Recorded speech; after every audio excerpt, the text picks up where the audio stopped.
Hello from Jonathan and from me. Welcome to the programme. First tonight, 10 years after the crime, 2 new arrests have been made in the Rachel Manning murder case. The 19-year-old went missing after a night out in Milton Keynes. Her body was found on a golf course in Woburn 2 days later. Her boyfriend Barry White was convicted of the killing and spent 6 years in prison before being acquitted after a retrial. But tonight, after 2 fresh arrests, it's hoped police are finally closing in on the truth. Neil Bradford is in Milton Keynes for us now. Neil, do we have any more information on the suspects?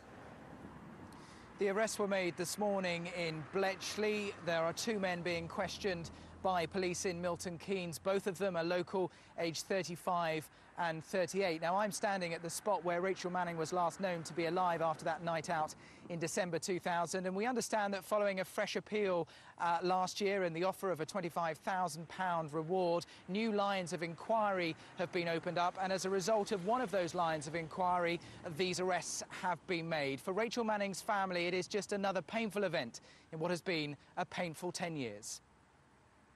There can be few emotions Rachel Manning's parents have not experienced in the past decade. 10 years on and 2 trials later, they still don't know who killed their daughter. Last year, they bravely faced the cameras again in a fresh appeal for information. We had to see those horrific injuries firsthand, of course, when we identified her body in the hospital mortuary. This was the most soul-destroying thing any parent could go through. And it's the last mental image we have of our daughter, and it never fades. We need to know who did this terrible thing to Rachel and why.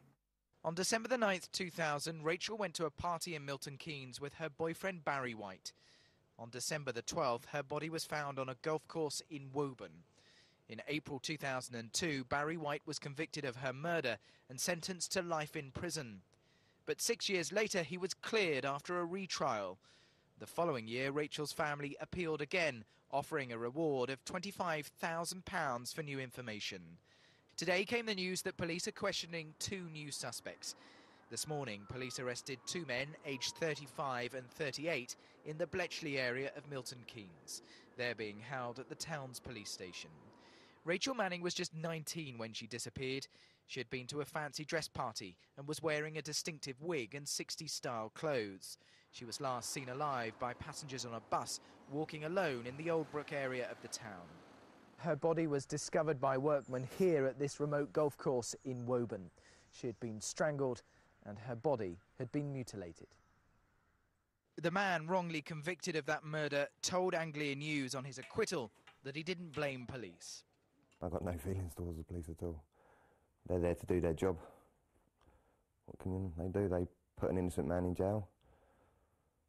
I don't feel nothing towards them. I'm not angry with them, I'm not upset, I just want to get on with my life. Detectives said they would approach this new investigation with an open mind. Tonight it seems that open mind has sparked new lines of inquiry. Police are not releasing any more details about the men they've arrested, although they've confirmed neither is Barry White. Neil Bradford, Anglia News, Milton Keynes. An off-duty firefighter in Essex has rescued a driver from an overturned car just seconds before the vehicle exploded into flames. Grant Baker spotted the accident at Nazing near Harlow and stepped in single-handed to save the trapped motorist. Elodie Harper has more.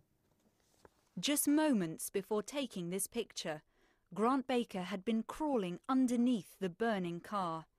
Looking back, Grant knew he'd not only cheated death, but he'd also saved the life of the driver.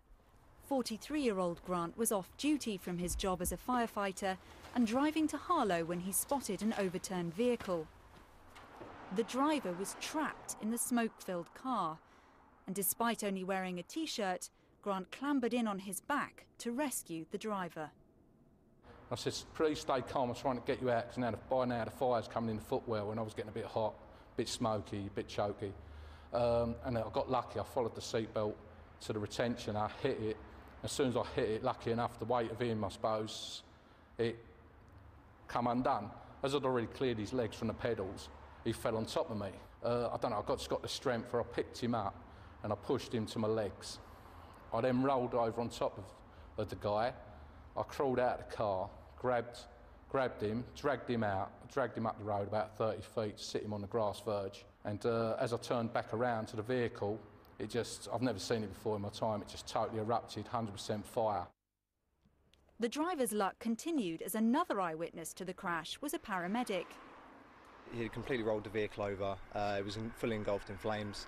I believe the petrol tank had actually exploded, so there was quite a lot of damage to the vehicle. And obviously it didn't look good on first impression, so he was a very, very lucky man. Grant Baker had none of the protective gear that he takes on duty when he stepped in to help, but he had all the instincts, skills and courage that go with his job. No firefighter's ever really off duty. I think that's the truth of the matter. And when he passed the incident, he obviously recognised that there had been an accident, thought he saw a silhouette of somebody in the car, and as most firefighters, in fact all firefighters would do, whether on duty or off duty, he made an assessment of the situation and then, obviously executed a rescue. The 27-year-old driver of the Blue MG was later arrested on suspicion of drink driving. For Grant, he's back on the day job. But he says this is one rescue he'll always remember. Elodie Harper, Anglia News. Sort of person you want around you. Now, thousands of East Anglian investors will now be compensated after it was ruled that a financial services company which collapsed had not complied with industry rules. Over 3,000 Norwich and Peterborough Building Society customers feared they had lost their life savings after Key Data Investment Services went into administration. But today it was confirmed that Key Data products did not comply with financial authority rules and that customers should be eligible for at least a partial compensation of their investment. A Northamptonshire security firm that supplies tasers to police forces across the UK has had its licence revoked after supplying weapons used by officers in the standoff with the gunman Raoul Moat.